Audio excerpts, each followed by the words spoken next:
here's where I'm more focused, is me being my authentic self. And I believe once I'm practicing that, then your perception of me is going to be your perception of me. I'm no longer worried with if you like me, if you love me, if you hate me. Yeah. That doesn't drive. My focus now is on me being the best version of me and what I think the best version of me is. So without further ado, I'd like to introduce you to my guest. He's a men's fashion lifestyle coach and consultant, known for the fanciest, craziest suits in the city of Toronto. The man himself, Mr. Kassius Denizen, AKA Mr. Kaizen. Yes, Welcome sir. to the show, my brother. Thank you, appreciate it. Thanks for having me. Awesome. So I know I just kind of gave you a very lightweight intro. So for the millions of people that are tuning in, why don't you give them a brief synopsis about who you are and what you do? My objective is to make men better. That's my life goal. That's how I provide service now, and I take it from an inside-out perspective. I help you come to grips with who you are and who you want to be, and then we dress it up with some nice clothing at the end of the whole process. If that's where you're going. Started the business, this particular phase of the business 6 years ago, and it's graduated or morphed really into my passion work, and this is what I want to do for the rest of my life is help men better themselves and elevate their lifestyle to there's no limits, and every day I want to be a proponent of being better. There you go. That's my objective. So you help guys level up. Level up. 100%. Absolutely. 100%. Yeah. So let's get down to it. So 3 questions. So here's the first question. Right. Tell me about your biggest failure to date. Why you believe it's your biggest failure? Like, tell me about that moment.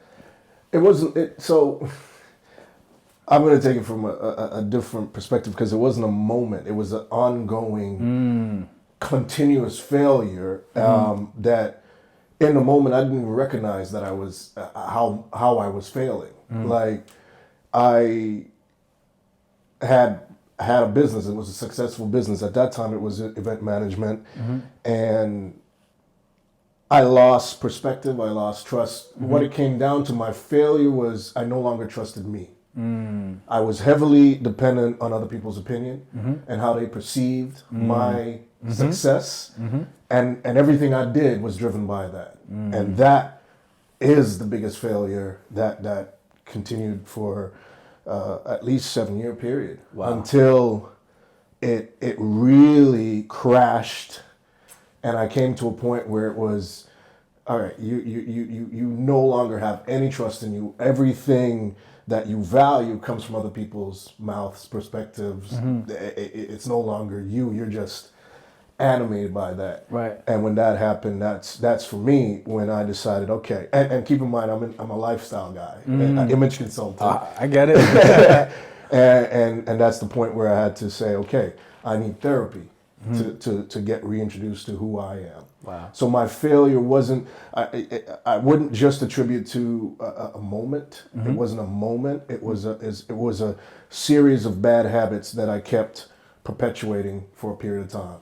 Wow. And that propelled all my greatest failures. Everything that I consider a failure came to me not trusting me anymore. Right. So you bring up a good point in your story. And the point that's resonating with me is caring a lot about what other people think, say, believe, or whatever. So what are you doing to compensate with that now? Because obviously, like, I've heard different things, like, you know, there's a certain degree you should care what other people say, right? If they're your business partner, obviously you're a partner of some sort. But how do you kind of level that out? I don't care anymore. Period. So, no, just and when I say that, I don't mean that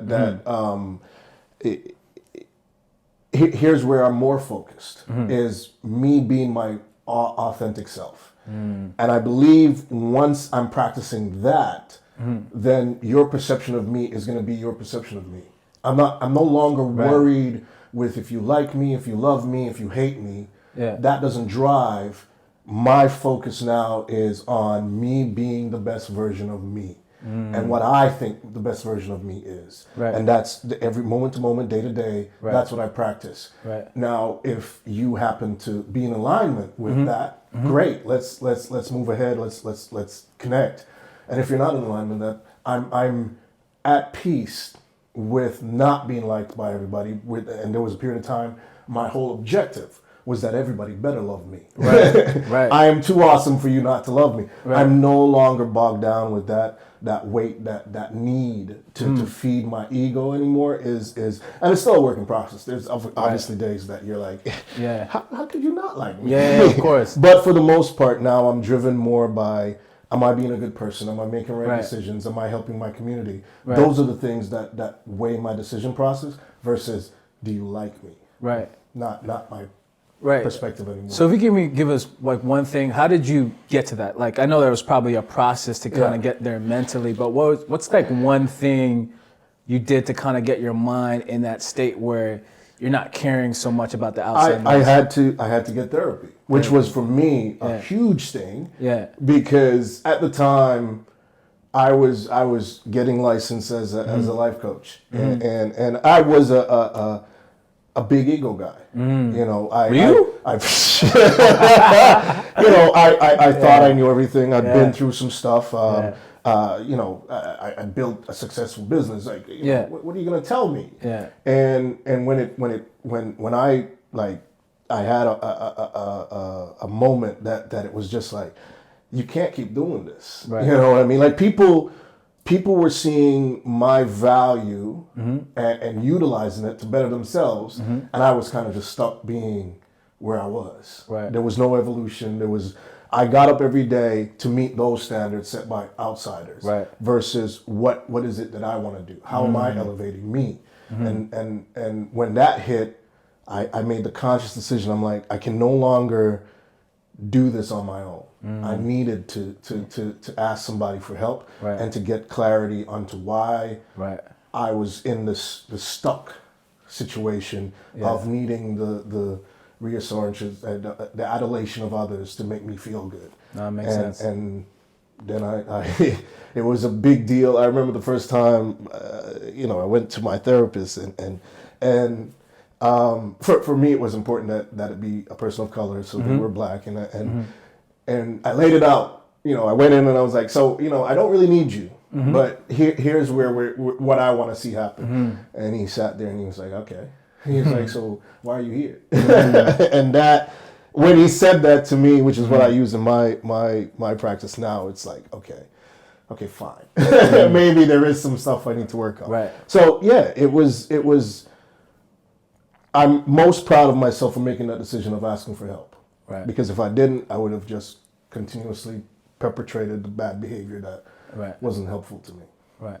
I'm Corey Kareem, and my motto is faith, love, and persistence. All I wish to offer is perspective. Thank you for your time and your attention. Peace and love.